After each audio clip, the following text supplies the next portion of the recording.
Goeiemôre Revolusiekets, dit is so lekker om julle te sien hier by CNN vanoggend.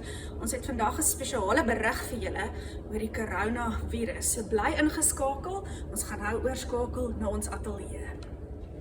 Ok, hou my maskers af. Baie welkom aan my gaste in die ateljee, ek is bly om julle hier te hê. So ons gaan by jou begin, Marley. Weet jy hoe COVID begin? Ek dink nie enigiemand weet presies hoekom nie. Net soos alle siektes kan ons uitvind hoe, maar niemand weet presies hoekom nie. Ok, goed. Wat het COVID van jou weggeneem, Blou? Ja.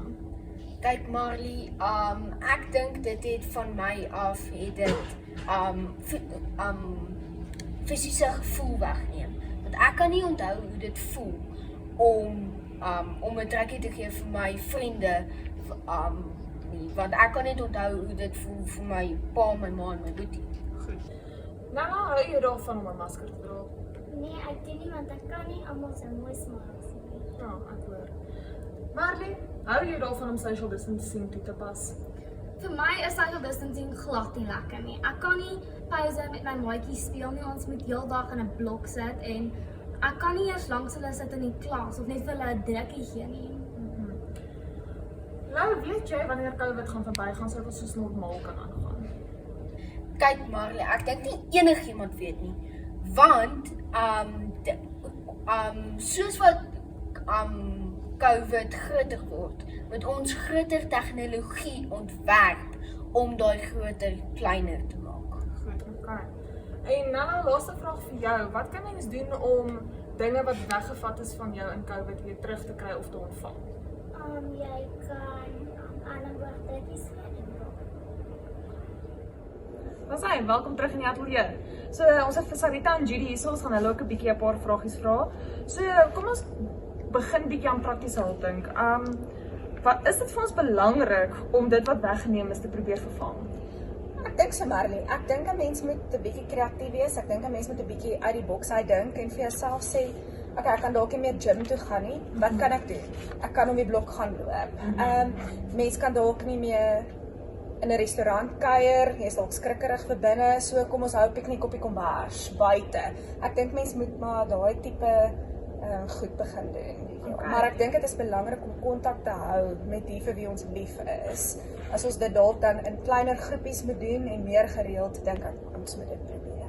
Goed. Wat kan 'n mens doen om maskers lekkerder te maak om te dra? Ek dink 'n masker is oor die algemeen ongemaklik. Maar as ons dit mooi maak en ons maak dit funky om by ons te pas, dan maak dit soveel lekkerder om te dra. Yes, ek stem saam. So, as 'n mens uit 'n goddelike perspektief kyk, hoekom laat die Here sulke goed gebeur? Dit is belangrik om te onthou ons lewe in 'n sondige lewe. En die Here het nie gesê omdat ons Christene is, gaan dit vir ons maklik wees nie. Hy het gesê dat gaan voorspoed ons tref. Maar ons het 'n voordeel, ons hoef dit nie alleen te doen nie. Ons kan dit saam met God doen. So, Sarita, as ons kyk na die goddelike aspek, waar in die wat sê die Bybel daarvan? Marley, dit is 'n moeilike vraag. Ek het gaan kyk wat sê Johannes 16 vers 33. Ek gaan hom lees en dan sommer 'n paar bewegings saam doen, dan kyk ons of ons dit beter kan onthou. Dit sê ek vir julle, sodat julle vrede kan vind in my. In die wêreld gaan julle dit moeilik hê, maar hou moed, want ek het die wêreld klaar oorwin.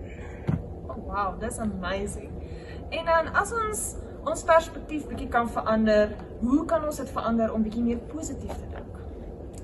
Wel, ek dink God maak nie 'n fout nie en hy het geweet dat jy gaan in hierdie tydperk ook op hierdie aarde wees. En hy het geweet dat jy sterk genoeg om dit te doen.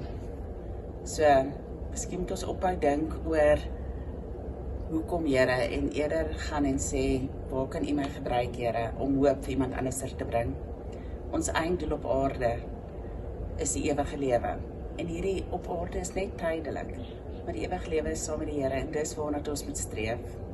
Mense voel dit nie so nie, maar dit gaan verbygaan. Ja, eventually, nee. En dan my laaste vraag aan julle dames is, wat as jy iemand afgeslaan het aan die dood in COVID, as gevolg van COVID?